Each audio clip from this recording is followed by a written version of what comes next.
الثالث يقول أحيانا المسافر يقصر الصلاة خلف الإمام المقيم أو المتم.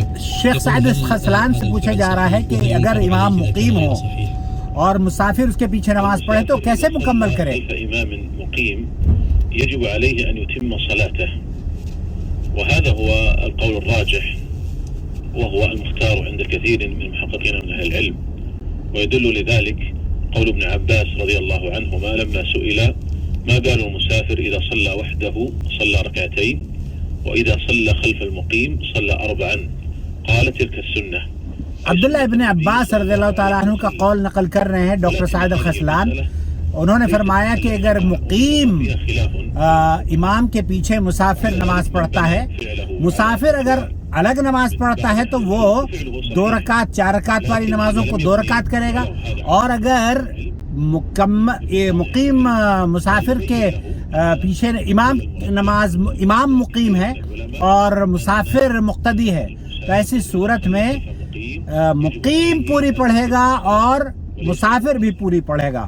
واضح ہو گئی؟ في سؤاله الأخير يقول ایک اور سوال ہے. مسألة الدعاء أحيانا يقول أصلي لوحدي، هل يجوز أن أقول ربنا آتني بدلا من آتني؟ کیا میں ربنا آتینی اس صیغے کا استعمال کر سکتا ہوں ربنا آتنا کی بجائے؟ آتني في الدنيا حسنة وفي الآخرة حسنة وقني عذاب النار رب اغفر لي وارحمني.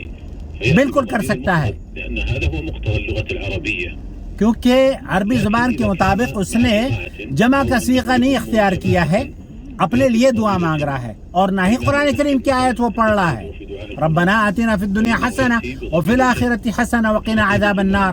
تو یہ قرآن کریم اگر آپ پڑھ رہے ہیں تو یہ پڑھیں گے، لیکن اگر آپ اپنے لیے دعا مانگ رہے ہیں تو پھر ربنا آتنی فی الدنیا حسنہ. ولإخواني الذين سبقونا بالإيمان ونحو ذلك من الأدعية. تو تمام ادعیہ تمام دعاؤں میں آپ اس صیغے کو تبدیل کر سکتے ہیں. تفضل يا شبيب. شبیب ریاض سے کال کر رہے ہیں. عليكم السلام ورحمة الله. أحسن الله إليك يا شيخ. في سؤالين. السؤال الأول 2 سوال پوچھ رہے ہیں شبیب. سرية وجهر بالقراءة أو العكس، هل يلزم السجود سهو؟ السؤال الثاني الأصل في صلاة الضحى أن تكون سرية أو جهرية؟ طيب 2 سوال پوچھے ہیں.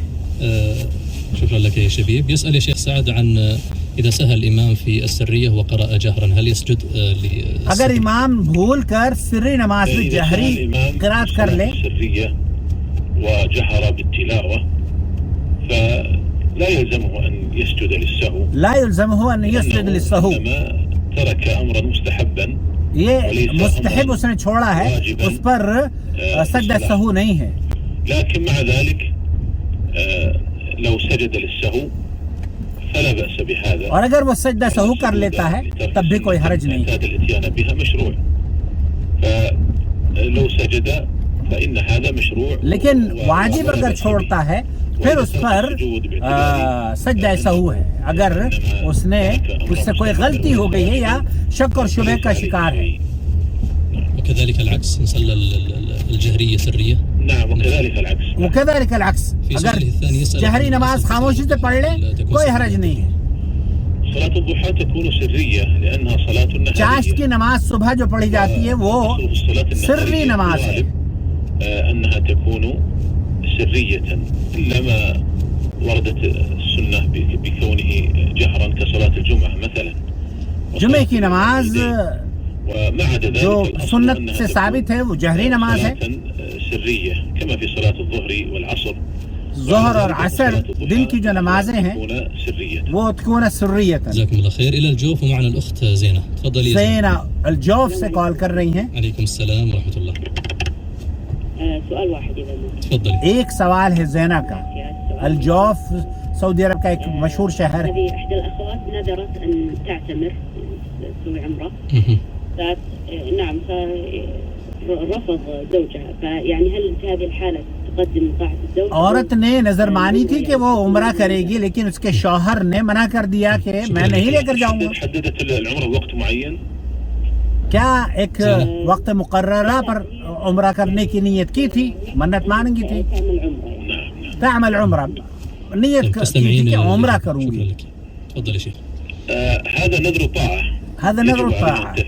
یہ اطاعت اور فرمانبرداری کی جو نظریں ہوتی ہیں اس پر واجب ہے کہ آپ انہیں مکمل کریں يبقى هذا النذر في ذمتها حتى تستطيع. وكون زوجها يرفض ليس له أن يرفض لأن هذا قد أصبح واجب. شوہر کو بھی چاہیے کہ وہ بیوی کا خیال رکھے کیونکہ اس کے اوپر واجب ہو گیا ہے.